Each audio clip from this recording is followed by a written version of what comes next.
안녕하세요. 함께하는 노년건강 채널 여러분. 당신의 머릿속에 시한폭탄이 하나 숨어 있다면 믿으시겠습니까? 아무런 경고도 없이 평범한 일상 속에서 조용히 다가오는 생명의 위협. 오늘 아침까지도 건강하던 사람이 그날 밤 갑자기 의식을 잃고 2, 3일 만에 세상을 떠나는 이야기. 그 모든 것이 단 하나의 두통에서 시작되었습니다. 이 영상은 단순한 건강 정보가 아닙니다. 이것은 생사를 가르는 결정적인 차이를 만들어낼 수 있는 경고입니다.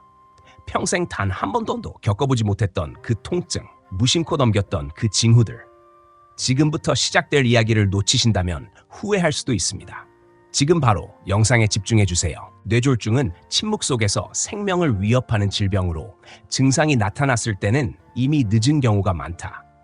많은 사람들이 암이나 심장 질환을 가장 두려운 병으로 생각하지만 의료진 사이에서 뇌졸중은 걸리고 싶지 않은 병 1순위로 꼽힌다.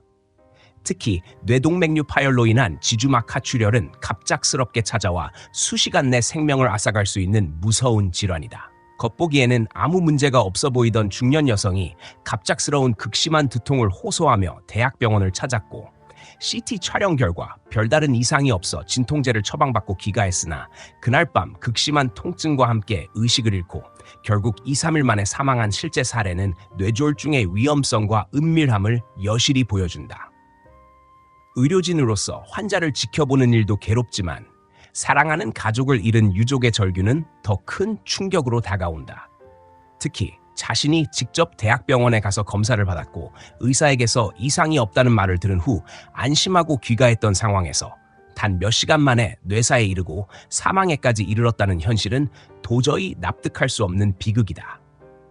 뇌혈관 질환을 전공한 의사조차도 피하고 싶은 병이 뇌졸중일 정도로 이 질환은 그만큼 예측이 어렵고 치명적이다. 지금 이 순간에도 수많은 사람들이 자신도 모르는 사이 뇌 안에 시한폭탄을 안고 살아가고 있을지 모른다는 사실은 경각심을 갖게 하기에 충분하며 증상이 없다고 안심할 것이 아니라 사전에 위험 신호를 인지하고 조기에 대응하는 것이 얼마나 중요한지를 다시금 일깨워준다. 뇌동맥류는 뇌혈관 벽이 약해지면서 꽈리처럼 부풀어 오른 상태를 말하며 시간이 지남에 따라 점점 얇아지고 결국 터지게 되면 지주막 하출혈이라는 치명적인 상태를 초래하게 된다. 문제는 이러한 뇌동맥류가 파열되기 전까지는 거의 아무런 증상이 없기 때문에 본인이 전혀 인지하지 못한 채 일상생활을 하게 된다는 점이다.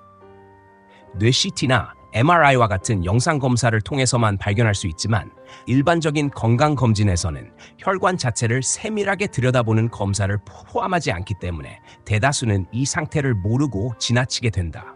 더욱이 일반적인 두통 증상과 혼동될 수 있어 위급 상황임에도 불구하고 단순 긴장성 두통이나 스트레스로 오인하여 적절한 조치가 늦어지는 경우가 많다. 실제로 병원을 찾아도 초기 CT상에선 출혈의 흔적이나 구조적 이상이 뚜렷하게 나타나지 않을 수도 있으며 이런 경우에는 진통제를 처방받고 귀가하는 일이 다반사다. 그러나 이처럼 초기 영상에서 명확한 병변이 확인되지 않았다고 해서 안심할 수 없는 것이 뇌동맥류의 무서운 점이다. 파열이 임박한 뇌동맥류는 몇 시간 또는 며칠 안에 급격히 터질 수 있고 한 번의 파열로 뇌 안에 엄청난 출혈을 유발해 환자를 뇌사 상태로 빠뜨리는 경우가 비일비재하다. 더욱이 파열된 부위의 뇌압이 급격히 상승하면 수술조차 불가능해지는 상황이 생긴다. 두개골을 열었을 때 뇌가 밖으로 밀려나올 정도로 압력이 높아지면 외과적인 개입이 불가능하며 이 경우 생존율은 극히 낮다.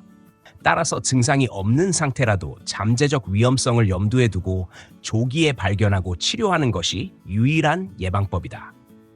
전문가들은 특히 중년 이후 한 번도 경험해보지 못한 새로운 형태의 극심한 두통이 발생했을 경우 이를 단순 통증으로 넘기지 말고 즉시 정밀 검사를 받아야 한다고 강조한다.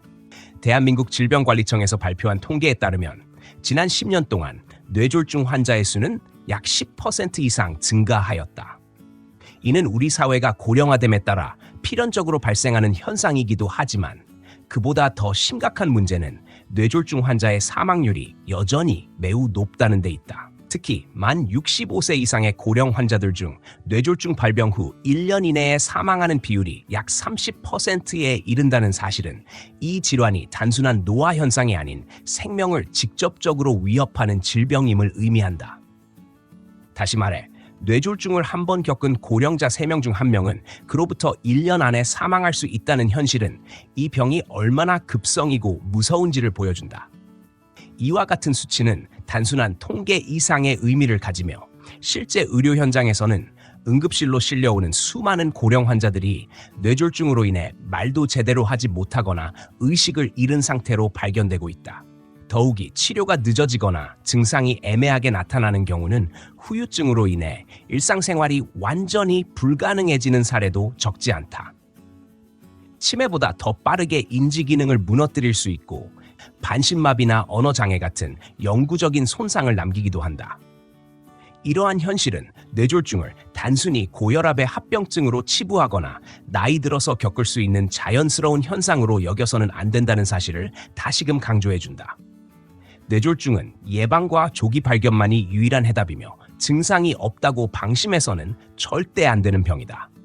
특히 고위험군에 해당하는 사람들은 지금 이 순간부터라도 뇌혈관 건강을 위한 실질적이고 지속적인 관리에 들어가야 한다. 뇌동맥류 파열 전 일주일 이내에 나타날 수 있는 경고 신호는 일반적인 두통과는 명확히 구분되는 3가지 주요 증상으로 요약할 수 있다. 첫 번째는 벼락 두통이다.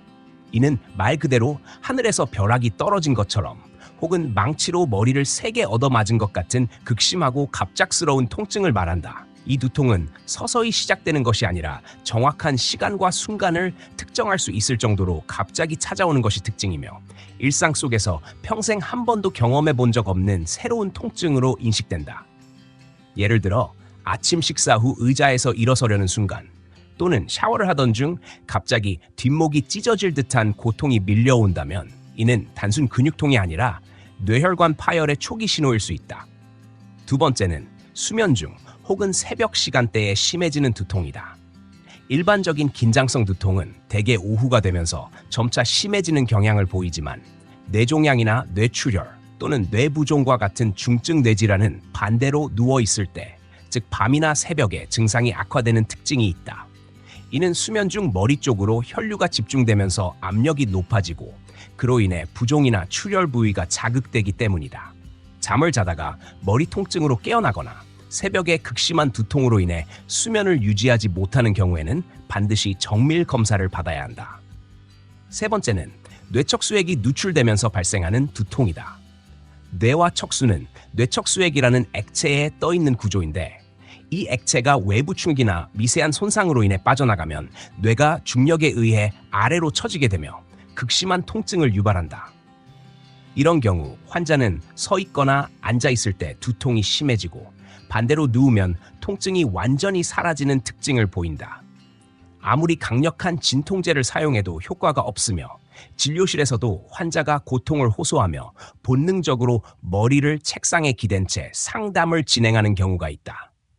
이러한 양상을 보이는 환자는 머리를 높이지 않은 채 이동할 수 있도록 침대에 누운 상태로 검사나 치료를 받아야 하며 이 증상 자체가 이미 병이 상당히 진행되었음을 의미한다. 이 3가지 증상은 각각 다른 원인에 의해 발생하지만 공통적으로 뇌혈관에 심각한 문제가 생기기 직전 나타나는 강력한 신호이므로 단 하나라도 경험했다면 지체 없이 병원을 찾아야 한다. 뇌동맥류 파열 전 일주일 이내에 나타날 수 있는 경고 신호는 일반적인 두통과는 명확히 구분되는 3가지 주요 증상으로 요약할 수 있다. 첫 번째는 벼락 두통이다. 이는 말 그대로 하늘에서 벼락이 떨어진 것처럼 혹은 망치로 머리를 세게 얻어맞은 것 같은 극심하고 갑작스러운 통증을 말한다. 이 두통은 서서히 시작되는 것이 아니라 정확한 시간과 순간을 특정할 수 있을 정도로 갑자기 찾아오는 것이 특징이며 일상 속에서 평생 한 번도 경험해 본 적 없는 새로운 통증으로 인식된다. 예를 들어 아침 식사 후 의자에서 일어서려는 순간 또는 샤워를 하던 중 갑자기 뒷목이 찢어질 듯한 고통이 밀려온다면 이는 단순 근육통이 아니라 뇌혈관 파열의 초기 신호일 수 있다. 두 번째는 수면 중 혹은 새벽 시간대에 심해지는 두통이다. 일반적인 긴장성 두통은 대개 오후가 되면서 점차 심해지는 경향을 보이지만 뇌종양이나 뇌출혈 또는 뇌부종과 같은 중증 뇌질환은 반대로 누워있을 때, 즉 밤이나 새벽에 증상이 악화되는 특징이 있다. 이는 수면 중 머리 쪽으로 혈류가 집중되면서 압력이 높아지고 그로 인해 부종이나 출혈 부위가 자극되기 때문이다. 잠을 자다가 머리 통증으로 깨어나거나 새벽에 극심한 두통으로 인해 수면을 유지하지 못하는 경우에는 반드시 정밀 검사를 받아야 한다. 세 번째는 뇌척 수액이 누출되면서 발생하는 두통이다. 뇌와 척수는 뇌척수액이라는 액체에 떠있는 구조인데 이 액체가 외부 충격이나 미세한 손상으로 인해 빠져나가면 뇌가 중력에 의해 아래로 처지게 되며 극심한 통증을 유발한다. 이런 경우 환자는 서 있거나 앉아 있을 때 두통이 심해지고 반대로 누우면 통증이 완전히 사라지는 특징을 보인다. 아무리 강력한 진통제를 사용해도 효과가 없으며 진료실에서도 환자가 고통을 호소하며 본능적으로 머리를 책상에 기댄 채 상담을 진행하는 경우가 있다. 이러한 양상을 보이는 환자는 머리를 높이지 않은 채 이동할 수 있도록 침대에 누운 상태로 검사나 치료를 받아야 하며 이 증상 자체가 이미 병이 상당히 진행되었음을 의미한다. 이 세 가지 증상은 각각 다른 원인에 의해 발생하지만 공통적으로 뇌혈관에 심각한 문제가 생기기 직전 나타나는 강력한 신호이므로 단 하나라도 경험했다면 지체 없이 병원을 찾아야 한다. 일반적인 두통과 생명을 위협하는 위험한 두통은 겉보기에는 비슷해 보여도 그 본질과 경과는 전혀 다르다.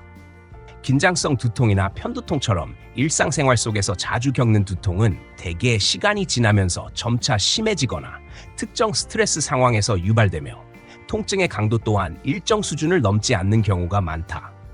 반면 뇌동맥류 파열이나 지주막 하출혈과 같은 심각한 뇌혈관 문제로 인한 두통은 갑작스럽고 직관적으로 이상하다는 느낌을 줄 정도로 예사롭지 않은 양상을 보인다.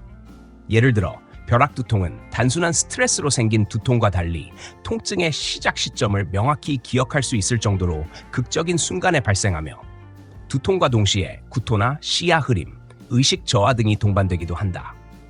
실제로 많은 환자들이 이 같은 두통을 경험하고도 소화불량이나 피로로 오인해 가까운 내과를 찾고 그곳에서 위장약이나 수액 치료만 받고 돌아가는 일이 많다.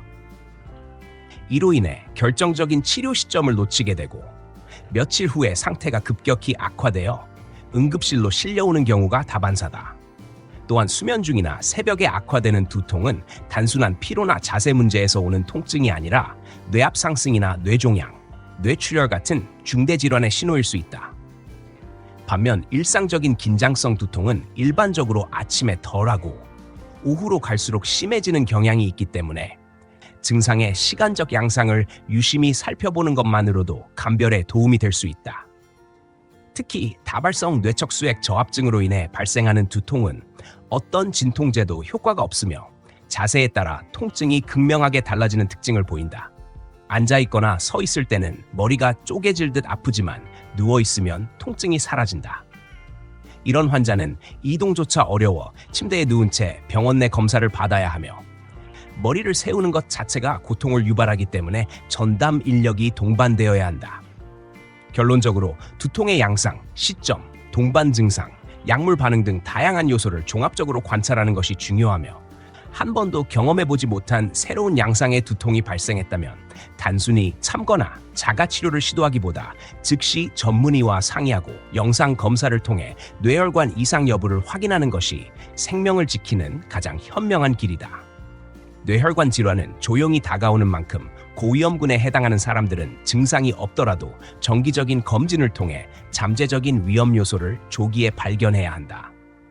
특히 가족력이 있는 사람들은 유전적 요인으로 인해 뇌동맥류나 뇌졸중의 발생 가능성이 높아지기 때문에 더욱 주의가 필요하다. 부모나 형제 중 뇌출혈이나 뇌경색을 경험한 사람이 있는 경우 본인은 특별한 증상이 없어도 일정한 주기로 정밀 검사를 받아야 한다. 또한 고혈압 환자 역시 뇌혈관이 지속적으로 높은 압력에 노출되기 때문에 혈관벽이 약해지고 이는 동맥류 형성 및 파열 위험을 증가시킨다. 여기에 흡연 습관이 있는 사람은 니코틴이 혈관을 수축시키고 염증을 유발하기 때문에 뇌졸중의 대표적인 고위험 인구로 분류된다. 복부 비만이나 고지혈증, 당뇨병 등 대사증후군을 앓고 있는 사람들 역시 혈관 내벽의 염증 반응이 활성화되면서 뇌혈관 질환의 위험이 크게 높아진다. 나이가 50살 이상이 되면 뇌혈관의 탄력성이 떨어지고 다양한 퇴행성 변화가 동반되기 때문에 특별한 증상이 없더라도 뇌혈관 상태를 확인해 보는 것이 권장된다. 검사 방법으로는 뇌 자기 공명 영상인 MRI와 혈관 상태를 정밀히 들여다볼 수 있는 MRA가 가장 일반적이며 영상의학적으로 동맥류나 협착, 기억 여부를 파악할 수 있다. 일부 환자들은 해마다 MRI나 MRA 검사를 받아야 안심된다고 말하지만 의료계에서는 증상이 없고 과거 병력이 없는 경우에는 오히려 과도한 검사가 불필요할 수 있다고 본다. 학회에서는 뇌혈관 영상 검사를 5년에서 10년 사이 주기로 시행하는 것을 권고하고 있으며 무분별한 매년 검사는 오히려 비용 부담이나 불필요한 불안만 가중시킬 수 있다. 중요한 것은 증상을 간과하지 않는 감각과 고위험 인자가 있는 경우 조기에 선제적으로 진단을 받아보는 태도이다. 증상이 나타난 후 검사하는 것이 아니라 나타나기 전에 자신의 상태를 확인하는 예방 중심의 인식 전환이 야말로 뇌졸중 예방의 가장 효과적인 전략이다. 뇌혈관 건강을 유지하기 위해 가장 기본적이고 효과적인 방법 중 하나는 올바른 식단을 실천하는 것이다. 특정 영양제를 찾기보다는 매일 반복되는 식습관에서 어떤 음식을 섭취하느냐가 훨씬 더 중요한 요소로 작용한다. 뇌혈관에 도움이 되는 대표적인 음식으로는 등푸른 생선이 있다. 고등어나 연어 같은 생선은 오메가3 지방산이 풍부하게 함유되어 있으며 이 성분은 혈액의 점도를 낮추고 염증 반응을 억제하여 혈관벽을 안정시키는 데 탁월한 효과를 보인다. 반면 돼지고기나 소고기처럼 붉은색 육류는 포화지방이 많아 혈관을 손상시킬 수 있으므로 가급적 섭취를 줄이는 것이 좋다. 그 외에도 견과류는 불포화 지방산을 다량 포함하고 있어 뇌혈관 내 염증을 줄이는 데 긍정적인 영향을 미친다. 호두나 아몬드 같은 견과류는 소량씩 꾸준히 섭취하면 혈관 건강을 향상시키는 데 도움이 된다. 녹색 채소 또한 풍부한 식이섬유와 항산화 성분을 통해 혈액순환을 원활하게 하고 독성 물질의 배출을 도와준다. 특히 시금치, 케일, 브로콜리 등은 뇌 기능을 유지하는 데 필요한 엽산과 비타민을 포함하고 있어 정기적으로 섭취하는 것이 바람직하다. 블루베리를 포함한 각종 베리류는 강력한 항산화 성분인 안토시아닌을 풍부하게 포함하고 있으며 이는 세포 손상을 막고 뇌세포의 노화를 늦추는 데 효과적이다. 한편 탄수화물 섭취에 있어서도 단당류나 정제된 흰쌀, 흰빵것처럼 혈당을 급격히 올리는 단순 탄수화물은 피하고 귀리나 현미, 통밀처럼 섬유질이 풍부한 복합 탄수화물을 선택하는 것이 중요하다. 많은 사람들이 시중에서 판매되는 뇌 건강 영양제나 보충제에 의존하려는 경향이 있지만 실제로 의사들은 그러한 제품보다 식습관이 훨씬 더 중요하다고 강조한다. 만약 특정 영양제나 약이 진짜로 효과가 있었다면 의사들이 먼저 처방하지 않았을 리 없다는 사실을 환자들은 명심해야 한다. 건강기능식품처럼 안전성이 검증된 제품이라도 개개인의 체질이나 상태에 따라 효과가 다르기 때문에 전적으로 의존해서는 안 된다. 뇌혈관 건강을 지키는 가장 현실적이고 과학적인 방법은 고가의 보충제나 특별한 식단이 아니라 매일 반복되는 식생활 속에서 건강한 음식을 꾸준히 선택하는 습관을 만드는 것이다. 뇌졸중 예방에 있어 가장 결정적인 위험 요인은 고혈압이다. 실제로 진료실에서 맞는 대다수의 뇌졸중 환자들은 고혈압을 동반하고 있으며 이는 단순한 연관이 아니라 직접적인 인과관계로 이어진다. 수축기 혈압, 즉 높은 혈압을 단지 10만 낮추는 것만으로도 뇌졸중의 위험을 약 40%까지 줄일 수 있다는 연구 결과는 고혈압 관리의 중요성을 명확히 보여준다. 뇌혈관은 예민하고 섬세한 구조로 되어 있어 높은 압력이 지속적으로 가해질 경우 혈관벽이 점차 손상되고 약해지면서 결국 파열에 이를 수 있다. 마치 철판을 망치로 가볍게 두드리는 것과 강하게 내리치는 것의 차이처럼 혈압이 높을수록 그 충격은 누적되고 혈관의 수명은 짧아진다. 더 나아가 이 압력이 하루 이틀이 아닌 평생 지속된다고 생각해보면 고혈압을 조기에 조절하지 않는 것이 얼마나 위험한 선택인지를 실감할 수 있다. 그럼에도 불구하고 많은 사람들은 고혈압 약을 시작하는 것에 강한 거부감을 가진다. 특히 비교적 젊은 나이에 고혈압 진단을 받은 환자들은 약을 시작하면 평생 끊을 수 없다는 두려움에 약 복용을 미루는 경우가 많다.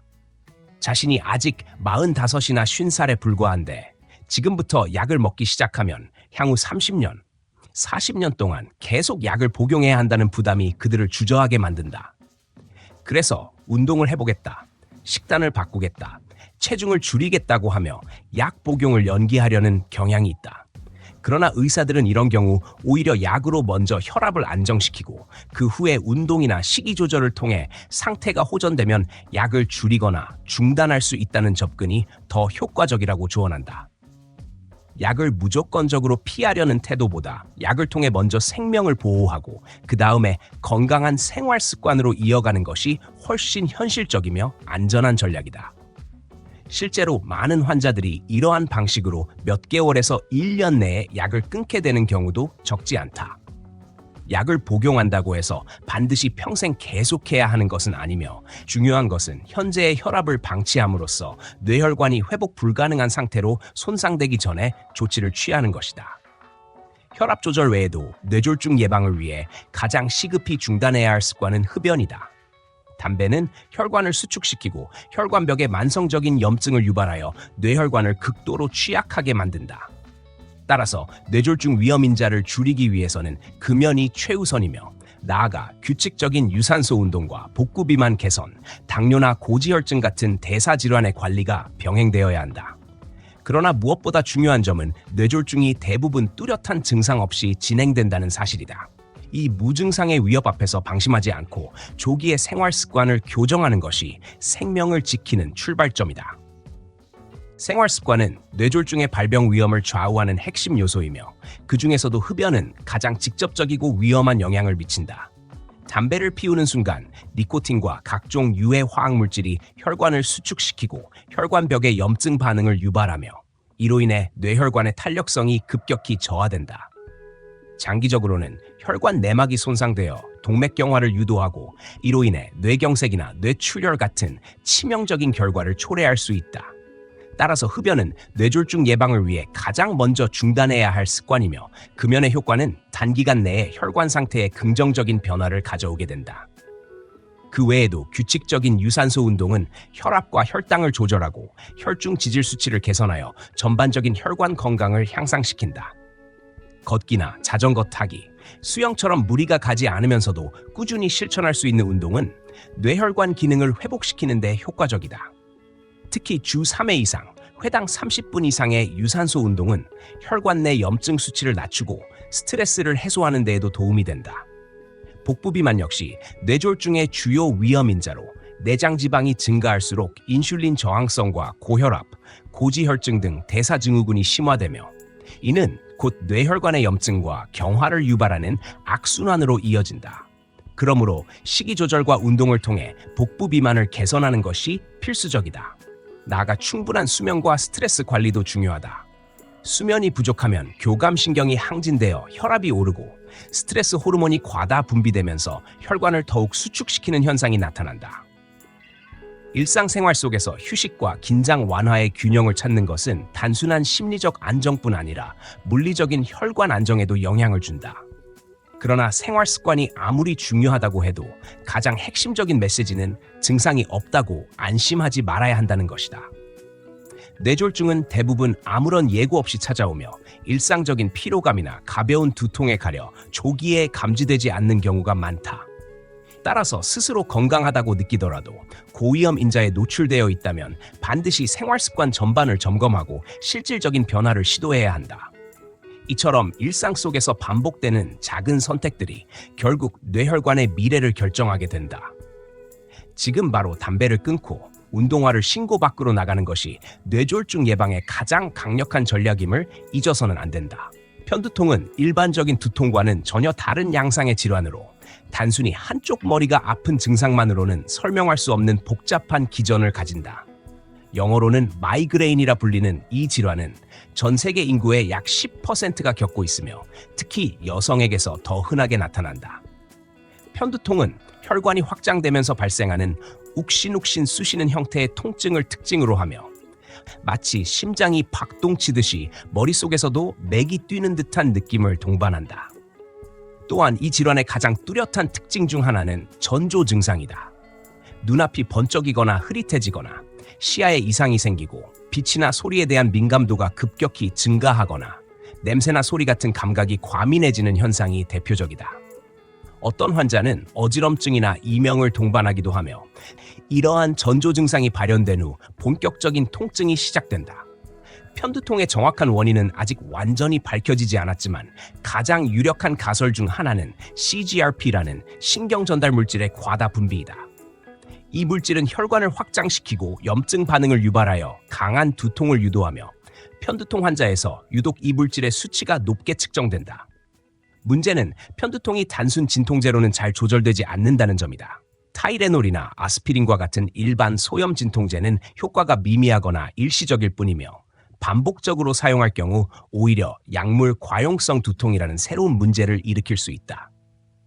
과거에는 두개골에 구멍을 내거나 아편을 사용하는 등의 비과학적인 방법으로 치료를 시도했지만 현대의학은 보다 정교한 치료법을 제시하고 있다. 이 중 가장 획기적인 변화는 트립탄 계열의 약물 개발이다. 이 약물은 CGRP의 작용을 차단하여 혈관 확장을 억제하고 통증을 빠르게 완화시킨다. 전조 증상이 나타나는 순간 복용하면 효과가 극대화되며 많은 환자들이 이를 통해 큰 도움을 받고 있다. 그러나 편두통은 완치가 아닌 조절의 대상이며 재발을 방지하거나 증상의 빈도와 강도를 줄이는 것이 치료의 핵심이다. 최근에는 먹는 약뿐 아니라 CGRP를 직접 억제하는 주사 치료제도 개발되었으며 이는 월 1회 투여만으로도 증상을 크게 줄일 수 있는 효과를 보이고 있다. 더불어 미국 식품의약국에서 승인한 보톡스 주사 요법도 존재한다. 이는 머리와 목, 승모근 부위에 주사를 놓아 근육을 이완시키고 신경 전달을 차단함으로써 통증 발생을 억제하는 방식이다. 결국 편두통은 조기 진단과 맞춤형 치료 전략이 중요한 질환이며 일반적인 두통과 혼동하지 않고 정확한 감별과 정기적인 의료 상담을 통해 적절히 관리해 나가는 것이 필요하다. 무엇보다 뇌혈관 질환과 감별 진단을 위해 초기에는 영상 검사를 반드시 거쳐야 하며 이상 소견이 없다는 전제하에 비로소 편두통으로 확진할 수 있다는 점을 기억해야 한다. 시청해주셔서 감사합니다. 함께하는 노년 건강과 함께 건강한 내일을 준비하세요. 다음 영상에서 또 뵙겠습니다.